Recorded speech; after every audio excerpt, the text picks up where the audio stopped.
yet another episode of Conversations with Yobosa. I remain your host, Yobosa. I'm always happy to be here, and I'm always happy to have you here. So thanks for joining me.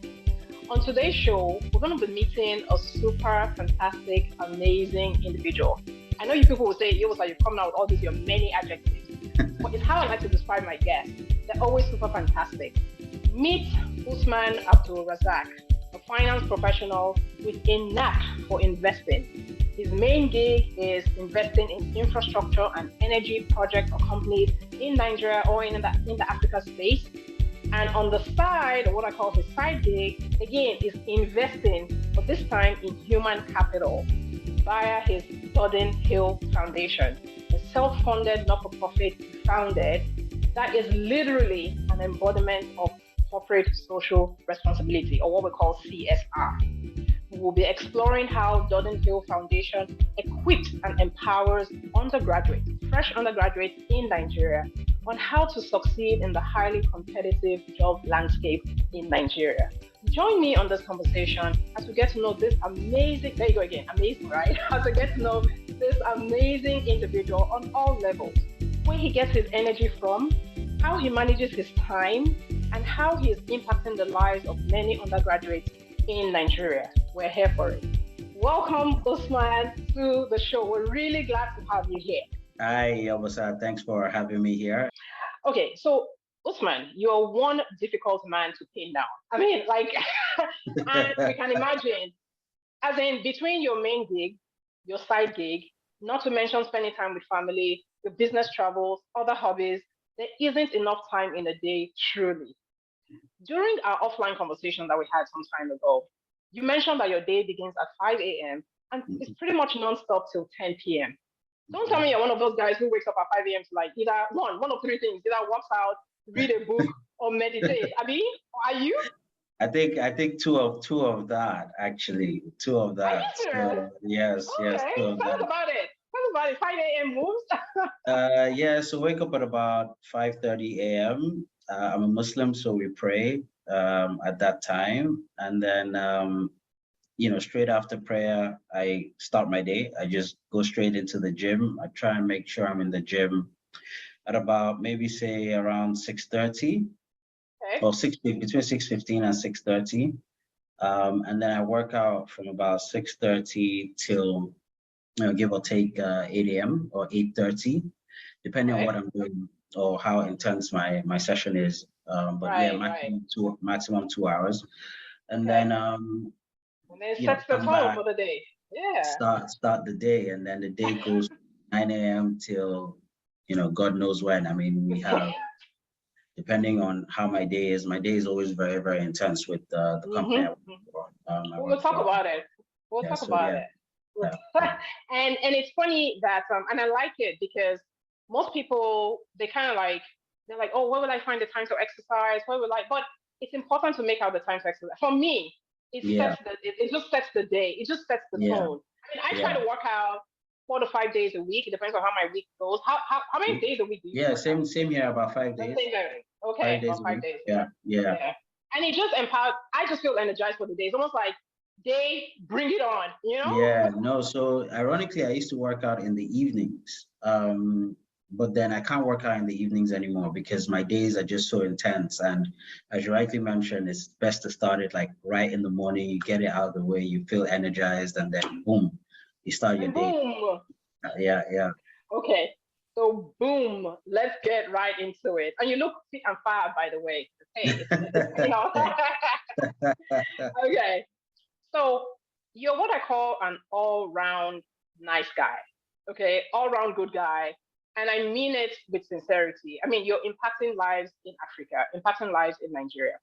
In 2022, you were listed as number 6 in the Choice Institute's list of top 100 economic leaders. And this is a list that is created to recognize young African leaders under 40 playing major roles in economic development in Africa. I mean, that's epic. I'm going to clap for you right there. How does it feel?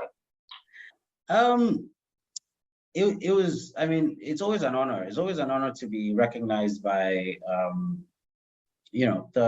third parties or outside organizations for what you do or what your activities, whether it's in the economic space or human capital space. I think Schwazel, this was my third time or fourth time being part of the Schwazel Institute. I think the first time I was ranked maybe 37 or something along those lines, somewhere between 37 and 50. And I remember the next time so this is my fourth time. So the next time I was then number 25. And then last year, they published the list and I was looking between 25 and 15 and I couldn't see my name. You're like, and I'm okay, like, what's going on? So I then started going backwards. I was looking between 25 and 50 and I didn't see my name. I went 50. And then I was like, wait. So I started from number 1 and then I realized I was number 10. And I was the youngest in the top 10 at the moment. At the time, I was the only Nigerian in top 10 because it's a list of top 100 Africans under 40. So I was the only Nigerian, I was the youngest. So I was like, wow, that really hit me. That really, really, really got to me. And then last year I was ranked number 6. And then when I was ranked number 6, I was like, there's only one thing next, which is number 1. There's only one way to the top. And it speaks, that in and of itself, just the progression, like over the last 4 years, right? It speaks volumes.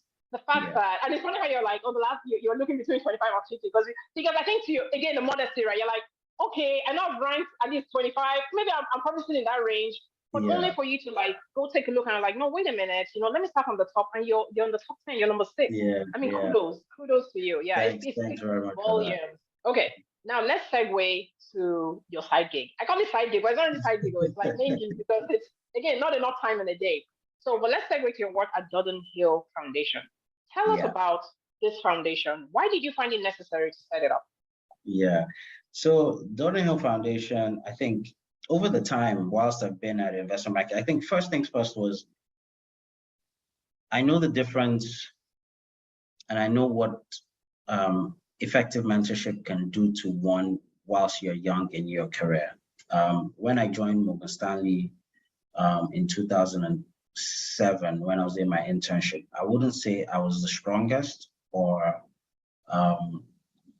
brightest in my class, but I had effective mentorship. I had people who encouraged me. I had people who told me what to do. I had people who taught me what to do. I was very keen. You have to have that keenness and the energy and the determination and courage. And the hunger, exactly. I had that, but I was raw, right? And I had some people, who played a fundamental part in my development. Likes of Aminu Umar Sadiq, who's now the CEO of NSIA. I had Fola Oyinka, who's now the CEO of Black Rose. I had Mutlu Gunner, Evgeny Jordanov. These were people who, in the beginning of my career, actually played a part. And as a result of that, for me, I took all of that mentorship and I forged a career for myself, right? I took all of that learning and one of the things that I used to consistently get in my review was that my learning curve is like this, like it's literally up, like vertical. It's not. So regular people's learn like this, right? You're like this. Mine was like this, but I was starting off a low base. But it was like that, right? Okay. So everyone could see like I was quickly getting things and how eager and keen I was, and that's how I kind of like progressed throughout my career. Right. And as I moved and I grew and I got, more confident and I learned and I spent more years in investment banking, I just figured out that like I have to pass this on to other people. It was just kind of natural. So, it's funny because over the time, like, different people will come and, I'll help them with their CV and, help them with interview practice and I would forget. And 5 years later, I would see somebody and they'll be like, oh, you don't remember me? I'm like, no, I don't remember. And they're like, oh, yeah, you helped me with my interview, or you helped me with my CV, or you helped me with this, or you helped me. I'm like, oh, wow, excellent. What are you doing? They're like, oh, they're here now. And they're there now. Yeah. So that has always come naturally to me, which is like mentorship, empowerment, building people, giving back, etc. So around 2019,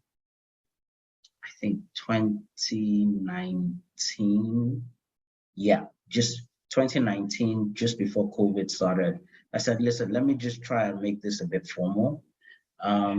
Let me have an organization, a nonprofit organization that would actually focus on two things. On one, equipping Nigerian and Africans with the skill sets required to succeed post-university. So that first year in the job.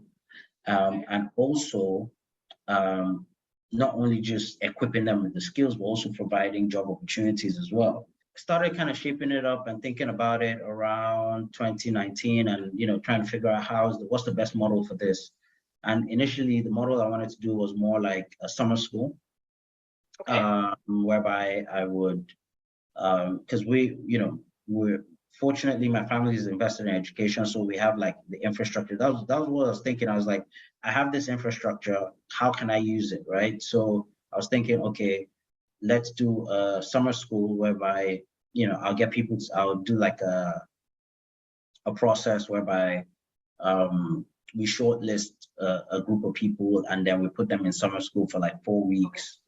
And then after that, we try and give them job opportunities. And then this was like December 2019, and then COVID hit.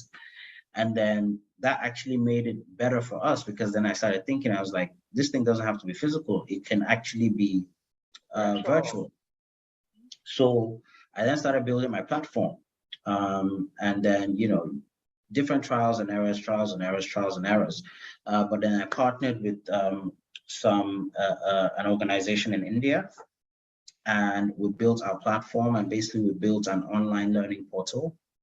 And that online learning portal has right now, I think, roughly about 10 courses, which are all for free. So effectively, it's virtual learning, self-paced, using best-in-class technology. So in fact, all our courses are like cartoons. They're like using high-end animation, tailor-made. And we have this on a platform called www.duddenhill-next.org. And you have courses like Introduction to Microsoft Tools. So basically how to use Excel, PowerPoint, and Word. We have courses like, Introduction to Photography. We have Introduction to Investment Banking. We have Introduction to Data Science. We have Introduction to Digital Marketing. Like basically courses which are required in this day and age, right? Going into jobs, you need to know how to analyze data. You need to know how to make use of your social media. So not just social media for posting and looking good, but social media. Browsing and all, right? Yeah, well, browsing, but social media, how to make money from it. A lot of people make money from social media. You need to understand how they make money from social media, right? Photography, for example, people take pictures, but people make a lot of money from pictures too. So teaching people, then also we have a course on what we call a cloud kitchen. Everybody has to eat. Food businesses are very lucrative businesses, but at the same time, you don't have to open a restaurant. You can set up your own kitchen at home, and you have all these online cloud kitchens where you can, like Jumia Foods or whatever, and have your business there and then dispatch and deliver. So we have different courses all for free. And so far, I think over 2,000 people have taken our courses for free. Oh wow! Yeah. Wow. Okay. Yeah, and then so that's one part of our program. And then the other side of our program is our internship program, where again, sponsored by the Dudden Hill, we provide internships to individuals, young Nigerians. We started off with Nigeria because that's where we're based, but we're going to be branching out to Africa. So they intern at Dudden Hill? No, so we provide them, we actually connect them with organizations where they intern. So we signed partnership agreements with KPMG. Oh, right. Yeah, so we signed a partnership agreement with KPMG. We signed a partnership agreement with Electron Energy, which is a power company based in Nigeria. Signed a partnership agreement with TNP, which is a law firm. And then there are other firms that we have partnership agreements with. And the idea is that we would actually provide them with interns sponsored by us. Right. And this has been phenomenal. Like last year, it was absolutely phenomenal. We We gave 10 kids, internship opportunities. These are kids that would never, ever have had the opportunity to actually work in these organizations. We ran a process. It was a fully transparent process where we, kind of put the ads out. Yeah. They had some of the criteria, and it was a double-edged sword because some of the criteria for actually getting into the program is that you have to take like 3 of our courses, right? So you're indirectly forcing people to learn, right? And at the end of each course, you have a certificate. So, we had so many people, who applied, so many people taking our courses, and then we kind of shortlisted them all the way to 10, and then we put them in a boot camp sponsored by us for 2 weeks. And that boot camp, we trained them, fed them, gave them a stipend for transport, made sure that their welfare was totally covered, and just got them ready for, the internship process. And then after we posted them, and it was amazing. All of them ended up having their internships extended because that's how good they were. Wow. It was amazing. It was amazing. Probably one of the best things I've ever done, like personally, like from a human capital. It was fantastic. And we're trying to basically replicate it this year and going forward. So we want to have, instead of 10, we want to do at least 20 this year, and then grow to 30 and go 40, go 50. So yeah, that's basically, what we've been doing. Like you said, the only way, or like I'm thinking, the only way forward from here is up, right? So like you said, you start with 10, we get bigger and bigger, right? Absolutely. 20, 30, and this is fantastic. And I think what really resonates with me is the fact that you're trying to pay it forward. So you saw how effective mentorship or having access to the right tools and soft skills or hard skills, you saw how that helped form the career, profession that you are. And you thought to yourself, you're like, you know what, I want to pay this forward. I want to pay this forward. It does help, and you're doing something about it. So, Usman, this is super fantastic. I like the sound of it. It is fantastic. It took a lot of encouragement from my wife as well. I remember because at the same time, like, you want to do these things, and I'm like, look, I don't want to be out there, or I don't want to. My wife was like, listen, if you're gonna do this, you have to do it properly. So it's not about being out there or anything. You just have to do it properly. There's no point in doing it half. And if that means that you're gonna be out there and you're gonna be doing these type of interviews and going to places and speaking, then so be it. And I was like, okay, fine. And we started seeing the successes, and But what's worth doing is worth doing well. You understand? Yeah, and absolutely. Your wife, kudos to your wife, right? It's almost like go big or go home. Like you can, if you commit to doing something, do it right. And like you said, even if that means, I know you're the kind of modest guy that you are. If that means putting you out there, it's what it is. We gotta do it. Yes. Yeah. I must meet your wife someday. That's yes, the lady after my heart. Yes. Oh, please. Dudden Hill is what I call CSR on Fleek. On Fleek, on crack, on steroids. I mean, it's like the only way from here is up. It is super fantastic. Okay, before I let you go, right, just 2 more things. One of your favorite quotes is "Don't drop the ball," right? Yeah. What does this mean? I mean, I know what it means, figuratively speaking, but what does this mean? Give us some context on how this quote helps you or helps to shape your work ethic and your character. Yeah, you just have to be responsible. I think, in everything you do, you need to take responsibility, and nobody's going to hand things over to you during your career. You're going to have to take it, right? Like, you're going to have to put yourself in a position to take and to lead and to be responsible. So for me, don't drop the ball just means that be responsible. And if you make a mistake, be responsible for it, own up for it. Like, nobody is perfect. Oh, no one's gonna, Nobody is perfect, but think about, you should always just think 5 steps ahead of you. And that's, for me, that's what I always do. I always think, for everything I do, I'm always thinking 5 steps ahead. And it's like, we have this project.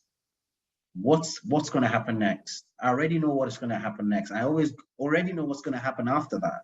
And then start doing that now. Because if you do it now, you'll never be under pressure, right? And you already know what's coming. And this is what I always tell my team. I said, we do this projects. Yes, each project is different because different clients, different industries. Yep, nuances and all that, yeah. But if it's an M&A deal, we know what needs to be done. If it's an equity capital raise, we know what needs to be done. If it's a project finance, we know what needs to be done. If it's a corporate finance, we know what needs to be done. If it's a restructuring, we know what needs to be done. If it's an oil and gas financing, we know what needs to be done. So not dropping the ball is, one, just being ahead of the curve, taking ownership and responsibility, and then just being dedicated to effectively what you need to do to get stuff done. There's literally no room for excuses. Once you're given a responsibility, there is no room for excuses, right? You just need to do what you have to do to get it done. It's as simple as that, right? And if that means, working during the weekends, then that's what needs to be done. If that means you have to wake up at 5 a.m., that's what needs to be done. That's my mindset. Okay. Because things have to be done. And if you need to do stuff, then you have to just take full responsibility. There's no room for excuses, right? It's let's get it done, and then afterwards we'll figure it out, So yeah, and I lead by example. So okay. So if I hear you correctly, you're tough. If I hear you correctly, you're like, I think you're like, get it done. No, but I think maybe to put it another way succinctly is, you put it succinctly, but to put it another way is, to whom much is given, much is expected, right? Absolutely. So get it done. You got to do what you got to do to get it done, right? Absolutely. And that means taking ownership in every sense of the word. You take ownership of the tasks, the responsibilities of your own career, even, right? Absolutely. Because the opposite, if you think about it, like, no one who is extremely, extremely successful at what they do,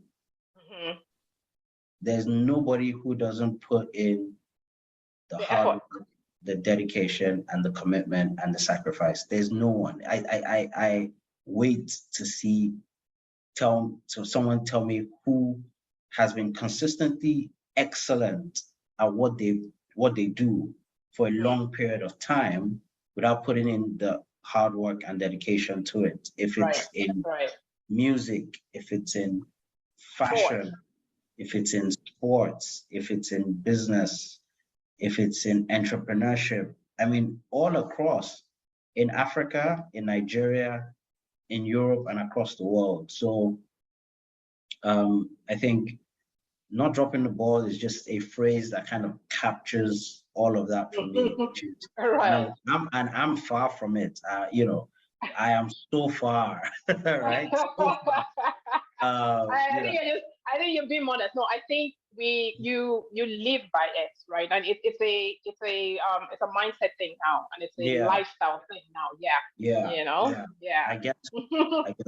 Yeah. No, thanks for that. Because when I was doing research, because I research all my guests, want to do research, that popped up quite a bit. And I'm like, I'm gonna ask this. I know what it means, but I'm like, I'm gonna have you put it in context. And no, thanks for the context, thanks for the explanation. And to whom much is given, much is truly expected.